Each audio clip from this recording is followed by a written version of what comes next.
प्रिय मित्र, तो हाणे पाण मसीह यीशु ख्रिस्त सुधी पुॼे याकूब जी वंशावली जी ॻाल्हि तरफ़ अॻियां वधंदासीं। यूसुफ जी ॻाल्हि टाणे इन जो पिता याकूब पंहिंजे कुटुंब भेरो कनान देश में रहंदो हो। भले हाणे मित्र ऐं मूं भेरा उत्पत्ति जे 37वें अध्याय जी पहली कलम सुणो। हिते लिखियलु आहे, ने याकूब पंहिंजे पिता जे प्रवास जे देश में वियो, एतिरे कनान देश में रहियो। याकूब पंहिंजी मुसाफ़िरी अॻियां वधारींदे बैथलहम जी दक्षिण में हेब्रोन में पंहिंजो निवास स्थान बनाए। इब्राहिम पंहिंजो रह जो निवास स्थान हिते बनाए वे। ही जॻह त ईश्वर साथी जी संगत जी जॻह हुई, ईश्वर जी आराधना भक्ति जो स्थल। याकूब हिन वचन जे देश में कनान में पंहिंजो निवास स्थान बनाए ने पोइ हू हुते ज मरियो ने हुते ॾटे में आयो। याकूब जो छोकिरो यूसुफ पण पिण लाइ आग्रह रखे वे कि पंहिंजे मरण पोइ पिण खे कनान में ॾटे में अचे। यूसुफ ॼाणंदो हो कि ईश्वर ही देश इज़राइल प्रजा खे वतन तरीक़े ॾिने जो वचन ॾिनो हो। भले हाणे पाण उत्पत्ति जे 37वें अध्याय जी 2 कलम नेरियूं। याकूब जो वंश ही आहे। यूसुफ 17 वरे जो थियो तॾहिं इन जे भाईअ भेरो वग चराईंदो हो ने हू जुवान हो ने इन जे पिता जी स्त्रियूं बिल्हा ने जिल्पा जे छोकिरे भेरो हो ने यूसुफ उन जी हल्काई जी बूंढाई जी ख़बर इन जे पिता वटि खणी अचींदो हो। पाण नेरी सघूं था कि याकूब जा केतिरा छोकिरा बराबरि हुआ। यूसुफ ने बिन्यामीन इन सिवाय जा जेको हुआ उन खे सेखारींदे ने सेखंदे घणे वरे लॻा। हाणे पंहिंजो ध्यानु यूसुफ तरफ़ दौरे में अचे थो। ही बनाव बनियो तॾहिं यूसुफ फ़क़्ति 17 वरे जो हो ने निंढपण में यूसुफ ढोर पशु ने चौपे भेरो रहंदो हो। इन में यूसुफ मिणिया निंढो हो ने इन जो भाउ बिन्यामीन त साव निंढो हो। तंहिं हू घर में रहंदो हो। यूसुफ इन जे भाईअ जी हलकट ने तूफ़ानी फरियादूं इन जे पिता खे चवंदो हो। तंहिं यूसुफ ते इन जा मिड़े भाउ घणे खार रखंदा हुआ। मूंखे अहिड़ो लॻे थो कि यूसुफ जा मिड़े भाउ यूसुफ खे चांचीअ जो चईने चोराईंदा हूंदा। यूसुफ इन जी कोई पण पीढ़ी करता वधु टाइम सुधी आगेवानी कई वे। यूसुफ जे जीवन मार्फते कनान देश में वसेलो ने ईश्वर साथे करार करेल कुटुंब मिस्र देश में हिकिड़ी प्रजा जो रूप धारण करे थो। ही निर्गमन लाइ रस्तो तैयार करे थो। हाणे इज़राइल एतिरे याकूब इन जे पुत्र यूसुफ मथे वधु प्रेम करींदो हो। एतिरे लाइ कि यूसुफ याकूब जे गेॾपण जो पुत्र हो ने याकूब इन लाइ रंगीन जबो सिबाए वे। पंहिंजे कुटुंब में जा याकूब कीअं सिखियो वे अहिड़ो लॻे नथो। याकूब ॼाणंदो हो कि इन जे कुटुंब में भेदभाव रखे से मुश्किलियूं ऊभी थींदी हुई। याकूब इन जे पिता इसहाक के वॾे भाउ एसाव भेरो भेदभाव वारो वलण रखे वे। याकूब ॼाणंदो हो सरखापणो वे हू केतिरो आकरो वे थो ने इनखे केतिरो सहन करिणो पए थो। पण याकूब उजो उज करे थो इन जे पिता इसहाक जहिड़ो। पाण याकूब जे मन जी लागणी सम्झी सघूं था। याकूब इन जी पत्नी राहेल ते घणे प्रेम रखंदो हो। हू याकूब जे जीवन जी खासे में ख़ासी बाबति हुई। राहेल जो छोकिरो यूसुफ हक़ीक़त में हिकिड़ो ख़ासो छोकिरो हो ने याकूब खे घणे वहालो पण हो। ही मिड़े सचो वो छतां पक्षपात वारो वलण भेदभाव रखे थो। ही मिड़े हुअणो न खपे। याकूब यूसुफ लाइ रंगीन जबो सिबाए उहो कीअं ज़रूरी न हो। इन कारणे यूसुफ मिणीनो अलॻि थी वियो। एतिरो ज न पण यूसुफ इन जे पिता खे घणे गमे थो उहो पण साबित थिए थो ने ही ॻाल्हि यूसुफ जे भाला ईर्षा ने अदेखाई जो कारण बनी वई। उत्पत्ति जे 37वें अध्याय जी 4 कलम पाके जणाए थी कि उन जे भाउ नेरियो कि उन जो पिता उन जे मिड़े भाईअ करता यूसुफ ते वधु प्रेम रखे थो ने हू इन जी ईर्षा करींदा हुआ ने इन भेरी मिठास से ॻाल्हि करी सघंदा न हुआ। यूसुफ इन जे पिता जो मानीतो छोकिरो हो। तंहिं लाइ ॾेखीती रीते इन खे धिकारींदा हुआ ने शांति से ॻाल्हि पण करींदा न हुआ। तंहिंसे हिन कुटुंब में पण खरास ने वेरभाव ॾेखारिजनि था। आऊं के चाह मित्र कुटुंब गमे इन जो वे पण पाप मित्र कुटुंब के ख़त्म करी वेजे थो। पाप जीवन के बर्बाद करे थो। पाप कुटुंब के खेदान मैदान करी वेजे थो। अज पाप मानवी कुटुंब समाज ला देश ला कैंसर जहिड़ी बीमारी बनी वई आहे। ईश्वर पाप खे पाप ज चए था, ॿियो कीअं न। हिते पाण नेरियूं त यूसुफ पंहिंजे भाउ जी नज़र में धिक्कार पात्र बनी वियो आहे। यूसुफ जा पिता पक्षपाती वलण ने प्रेम रखनि था, तंहिं लाइ यूसुफ जा मिड़े भाउ यूसुफ जो धिक्कार करिए था। माता पिता खे बाळक भेरो सरखो प्रेम रखिणो खपे। इन विषय बाइबल जे नवे करार जे विभाग में एफएसीअ के पत्र जे 6 अध्याय जी 4 कलम में जणाए में आयो आहे कि पिता आजे छोकरे के विरचायो न, पण ईश्वर जे शिक्षण में ने बोध ॾिने में वधु ध्यान ॾेई वॾा करियो। भले पाण हाणे उत्पत्ति जे 37 अध्याय जी 5 ने 6 कलम नेरियूं। हिते लिखियलु आहे, ने यूसुफ के सपनो आयो, ने पंहिंजे भाईअ खे उहो चई सुणाए, ने इन कारणे इन जा भाउ वधु ईर्षा करेला लॻा, ने उहो उन्ही खे चए क इन सपने में आऊं जेकी ॾिठो आहे उहो सुणो। यूसुफ जो वर्तन पहली नज़रे सम्झी सघाजे तीअं न हो। सौ पहला इनके इन जे पिता वटे वञी ने इन जी चाड़ी चुगली करे जी कुरो ज़रूर हुई। यूसुफ जाणदो हो क इन से त इन जा भाउ इनके वधु हैरान करींदा। ऐं मना तो क यूसुफ के उहो ख़बर न हूंदी क ही दुनिया केतिरी ख़राब बनी सके थी। यूसुफ के पूरी ख़बर न हुई क इन जा भाउ केतिरा ख़राब आहिनि। ऐं मना तो क यूसुफ हिन टाणे घणे भोरो छोकिरो हूंदो। दुनिया जे रस्ते विषय ज़बान थिए में यूसुफ के घणे वरे ने समय लॻो हूंदो, पण उहो ज़रूरी भान वारो ने समझ वारो ठही वियो। चेती ज़रूर वियो।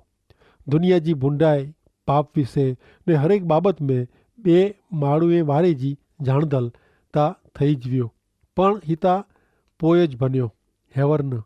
हाणे 7 ने 8 कलम में यूसुफ इन जे भाउ खे चए थो, उत्पत्ति 37 अध्याय 7 ने 8 कलम नेरियो, पां खेतर में भारा ॿधींदा वाह ने नेरियो मुंहिंजो भारो गाजो पूड़ो उभो ने उभो ज रहियो ने आंजा गाजा भारा गाजा पूड़ा चारे बाजू उभा रही ने मुझे पूड़े वटे नमिया ने इन जा भाउ इनके चए, कोरो तूं निकी असां ते राज करीने, सत्ता हलाईने, हुकुम हलाईने, सेठ थीने।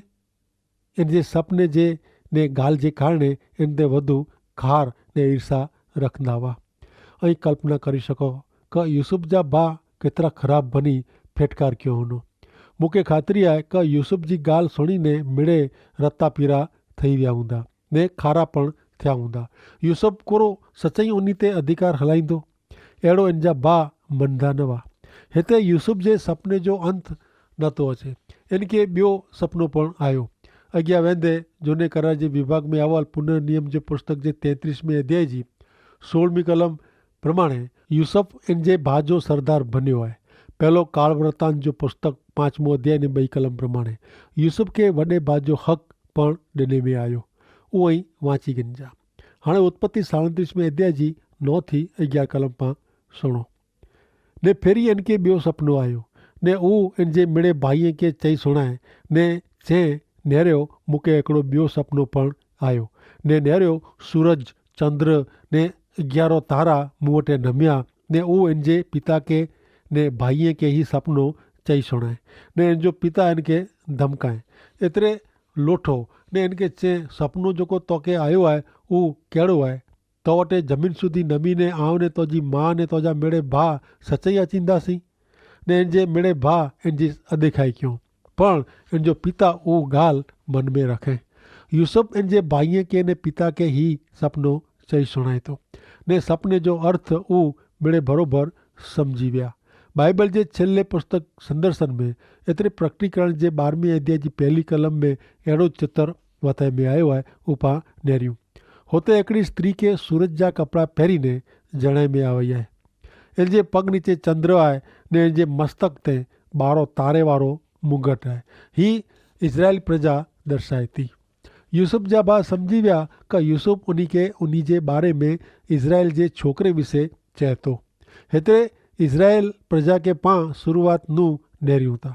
उत्पत्ति हिकिड़े फुल कड़ी जहिड़ी आहे, ने जी पां अॻियां वञो था तीअं फुल खिलंदो वञे थो। हिते सपने जहिड़ी अहिड़ी कड़ी आहे जंहिंखे पाण बाइबल जे प्रकटीकरण सुधी न पहुचूं ત્યાં સુધી કડી ખिलेवारी न आहे, फुल बने वारो न आहे। सपने जहिड़ी ही कड़ी हरे हरे खुले अहिड़ी कड़ी आहे।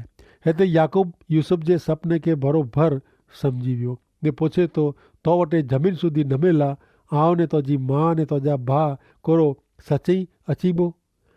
हिन सवाल जो यूसुफ एतिरो ज जवाबु ॾेई सघियो कि मूंखे अहिड़ो सपनो आयो आहे।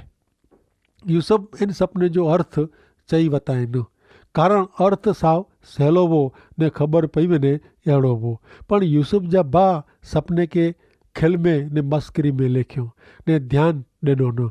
उन अहिड़ो मञियो कि सपने प्रमाणे थिए उहो कोरो बनवा जोगाए। उहो ॼाणंदा हुआ कि उन में जा कोई सपनो प्रमाणे न में अहिड़ो आहे न, पर याकूब त ही ॻाल्हि पंहिंजे मन में ठसाए रखे।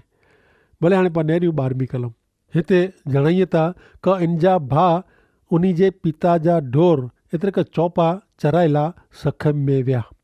इन टाणे याकूब कुटुंब भेरो सखेम में रहंदो हो। हेब्रोन यरूशलेम नूं दक्षिण दिशा में 20 माइल छेटो हो ने याकूब जा छोकरा घणे छेटे सुधी पंहिंजा घेटा बकरा ढोर चराइला वेंदा हुआ। हाणे पाण अॻियां नेरियूं 13 थी કરીને 17 कलम सुधी ने इज़राइल यूसुफ खे चए, कोरो तुंहिंजा भाउ सखेम में चौपा चराई नथा, हल आउं तोखे उन वटि हलाइयां। हू चए, आउं ही रहियोसि ने हू इनखे चए कि वञ ने तुंहिंजा भाउ ने तुंहिंजा चौपा ढोर बराबरि ऐं कि न हू नेरी अच ने मूंखे समाचार ॾे ने हू इनखे हेब्रोन जे मैदान में जा हलाए ॾिने ने हू सखेम आयो ने नेरियो यूसुफ मैदान में भटकंदो हो। एतिरे में हिकिड़ो माण्हू इनखे मिलियो ने हू इनखे पुछे कि तूं कोरो गोतीअ थो ने हू चए, आउं मुंहिंजे भाईअ खे गोतीअ थो, हू किथे चराईअ था, हू कृपा करीने मूंखे चओ ने हू माण्हू चए, हू मिड़े हेॾानू विया, हू मूंखे ख़बर आहे, कारण हू मिजो मिज ॻाल्हि करींदा हुआ कि हलो पां दोथान वञो, अहिड़ो चवंदे उन खे आउं सोया आई ने यूसुफ इन जे भाईअ पुठियां वियो ने दोथान में हू इनखे मिलिया। 13वीं कलम प्रमाणे यूसुफ तैरीअ इन जे पिता जो हुकम मञे थो ऐं नेरींदा त यूसुफ इन जे पिता खे आधीन हो, चेमे हो। 14वीं कलम प्रमाणे यूसुफ हेब्रोन नूं सखेम सुधी मुसाफ़िरी कयईं। सखेम पुॼीने यूसुफ पंहिंजे भाईअ खे गोतेला मंडियो। हू विस्तार पहाड़ी ने डूंगराड़ विस्तार हो ने यूसुफ जा भाउ इनखे मिले नथा।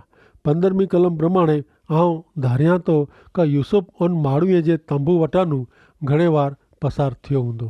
तंहिं लाइ उहो इनखे पुछे थो, तूं कोरो गोतीअ थो। हाणे 16 ने 17 कलम प्रमाणे दोथान नाह वारो स्थल वताए में आयो आहे। हू सखेम जी उत्तर दिशा में अवल आहे ने एस्किलोन जी खीण वटे अवल जॻह आहे। यूसुफ जा भाउ ठेठ हुते पुॼनि था ने ढोर चराईंदे चराईंदे हुते ठेठ पुॼी विया आहिनि। छेवटे यूसुफ खे इन जा भाउ मिली वञे था। उत्पत्ति 37 अहिड़ो थी हुई। छेटे नूं उन यूसुफ खे ॾिठो ने हू उन वटि अचे इन पहिला इनखे मारी वेझे जी मसलत उन कयो ने हिकिड़े ॿिए खे चयो, नेरियो सपने जे चेवारो स्वप्नपति अचे थो। हाणे पाण इनखे मारी वेझो ने खॾे में किथे ॾटी वेझो ने पाण बापा खे चवंदासीं कि कोई झंगली जानवर यूसुफ खे मारी वेधे आहे ने पोइ नेरीबो कि इन जे सपने जो कोरो थिए थो। पाण मित्र इन विषय अॻियां वधूं इन पहिला आउं जो ध्यानु यूसुफ ने यीशु ख्रिस्त विच जी सरखामणी तरफ़ ॾोरेला मङा थो। हीअ सरखाई जाणे जहिड़ी आहे ने इनखे छॾे जहिड़ी न आहे। पहली बाबति त हू कि यूसुफ जो जन्म चमत्कारिक रीते थियो हो, कारण प्रार्थना जे जवाब में यूसुफ जन्मियो हो। नेरियो उत्पत्ति 30 अध्याय ने 22वीं कलम हुते लिखल आहे ने देव राहेल खे संभारे इन जी प्रार्थना सोए ने इन जो जवाबु ॾिनो ने इन जो गर्भस्थान उगाड़े ने हाणे ऐं बाइबल जे नवे करार जे विभाग में संत लूक जो शुभ संदेश इन जो पहलो अध्याय ने 35वीं कलम नेरियो। ईश्वर जो दूत इनखे जवाबु ॾिने कि पवित्र आत्मा तो मथे अचींदो ने परात्पर जो पराक्रम तो ते अच्छादन करींदो ने तैसे जेको जन्मंदो हू पवित्र देव जो पुत्र लिखांदो। ॿई सरखाई जहिड़ी बाबति यूसुफ के इन जा पिता प्रेम करींदा हुआ। प्रभु यीशु ख्रिस्त के ईश्वर पिता प्रेम करींदा हुआ ने ईश्वर पिता यीशु ख्रिस्त विषय जाहिर कियो हो कि ही मुझो प्रिय पुत्र आहे। टी बाबत उहा आहे कि यूसुफ वटे पचरंगी जबो हो जेको इनके इन जे ॿिए भानू अलॻि करींदो हो। हिब्रूअ के पत्र जे 7वें अध्याय जी 24वीं कलम जणे थी कि वरी तोखे अहिड़े हिकिड़े प्रमुख याजक जी ज़रूरत हुई जेको पवित्र, निर्दोष, निष्कलंक ने पापीअ नूं अलॻि हो। चौथी बाबत सरखेपणे जी उहा आहे कि यूसुफ ज़ाहिर कयो में कि पंहिंजे भाईअ मथे सत्ता अधिकार हलाईंदो। प्रभु यीशु ख्रिस्त पिन खे मसीह तरीक़े ज़ाहिर कयो हो। जीअं यूसुफ जा भाउ यूसुफ जे सपने जी मजाक कयो हो तीअं यीशु ख्रिस्त जे क्रूस मथे मस्करी जहिड़ो पाटियो लटकाए में आयो हो कि ही यहूदीअ जो राजा आहे। 5वीं बाबत यूसुफ खे इन जे भाईअ वटे इन जो पिता हलाए वे। यीशु ख्रिस्त खे ईश्वर पिता पंहिंजे भाईअ वटे एतिरे इज़राइल प्रजा वटे जेको ईश्वर नूं छिटा विया हुआ उन वटे हलायो हो। 6ठी बाबत सरखेपणे जी उहा आहे कि यूसुफ जा भाउ कारण वग़ैरह यूसुफ जो धिक्कार कयो। संत योहन जे शुभ संदेश में लिखल आहे कि यीशु ख्रिस्त जो उन जा भाउ धिक्कार कयो। योहन 15 अध्याय ने 25वीं कलम ॾेरियो हिते जणे में आयो आहे कि उन जे नियम शास्त्र में लिखल आहे कि कारण वग़ैरह उन मिड़े मूं ते खार रखियो ने ईर्षा कयो ने लखल प्रमाणे पूरो थियो। हाणे पाण यूसुफ ने इन जे भाउ जे बारे में अॻियां नेरियूं त यूसुफ पंहिंजे भाईअ वटे पुॼी वियो। उहो मिड़े इनखे मारी वेझे जी योजना करिए था। यूसुफ जेको पचरंगी जबो पहिरें आहे इन से उहो मिड़ी नूं अलॻि लॻे थो। पाण उहो यादि रखूं कि यूसुफ इन जे भाईअ नूं नंढो हो तंहिं छतां इन जो जीवन घणे ऊचो हो ने ख़ासो हो। यूसुफ जे भाईअ जे मन में यूसुफ मथे घणे खार ने ईर्षा ॾेखारी हुई एतिरे सुधी कि इनखे मारी वेझे जी ॻाल्हि ने चर्चा करिए था। रूबेन मिड़ी नूं वॾो हो पण वॾे भाउ जो हक़ उहो विञाए वेंदे में। हिते रूबेन ख़ासो अजवारे में उभो आहे एतिरे कि ख़ासो मन वताए थो ने निर्णय करे थो ने चए थो 21वीं कलम प्रमाणे ने रूबेन उहो सोए ने उहो यूसुफ खे उन जे हथ में जा छोड़ाए ने उहो चए पांखे इन जो जीव न गिणणो एतिरे खां मारी वञणो न। यूसुफ जा भाउ यूसुफ खे हुते मारी विधो हो जो रूबेन अटकाए न वहे थो। 22वीं कलम प्रमाणे उन जे हथ में जा छोड़ाईने उन जे पिता खे सौंपियला। रूबेन उन खे चए इन जो लुई न वणायो पण जंगल में ही जेको खड्डो आहे इन में इनखे फुगाए ॾियो पण इन ते हथ न विझो। रूबेन जो ही पको इरादो हो कि यूसुफ खे खड्डे में फुगाए में अचे ने ॿिए खे ख़बर न पए तीअं ॿाहिरां कढणो ने इन जे पे वटे सही सलामत पुॼाइणो। 23वीं कलम जणाए थी कि यूसुफ इन जे भाईअ वटे आयो तॾहिं यूसुफ जो जबो जेको रंगीन जबो शरीर ते हो उहो उतारी ॻणो। यूसुफ ने इन जो रंगीन जबो मिड़ी जी नज़र में अचींदो हो एतिरे इन जा मिड़े भाउ सौ पहिला जबो उतारी ॻणो। 24वीं कलम उन यूसुफ खे झलियो ने इनखे खड्डे में फुगाए विधो ने खड्डो ख़ाली हो ने इन में पाणी न हो। इन टाणे पाण नेरियूं त यूसुफ जे मन में कहिड़ो थींदो हूंदो। हिकिड़ो त पंहिंजे भाईअ खे गोतेला 100 किलोमीटर सुधी हलियो रखड़ी रखड़ी थको हूंदो ने बुखियो पण थियो हूंदो पण पंहिंजे भाउ खे नेरीने कहिड़ो राज़ी थियो हूंदो। केतिरे खे पुछी पुछी भाईअ वटे पुॻो ने नज़ीक आयो ने अञा त ॻाल्हि ॿोल करे ते पहिला त मेड़े भाउ भेरा थई ने इन जो जबो उतारी ॻणो। एतिरो ज न पण अंधारे खड्डे में फुगायो। यूसुफ जेको भोरो निर्दोष हो इन जे मन में कहिड़ो थियो हूंदो इन जे हृदय जी कहिड़ी हालति थी हूंदी। मित्र पां हिन टाणे यूसुफ जी जॻह ते वहो त पांखे कहिड़ो लॻे। यूसुफ खे कीअं ख़बर पई न कि उहो मिड़े अहिड़ो कुल्हाए कयो हूंदो। सुनो थई चुपचाप अंधारे खड्डे में पियो आहे वीचारो। इन जा मिड़े भाउ शैतानी वीचार खे स्थान ॾिनो ने यूसुफ खे खड्डे में फुगायो। ईश्वर पिता खे आशीर्वाद ॾियो। आमीन।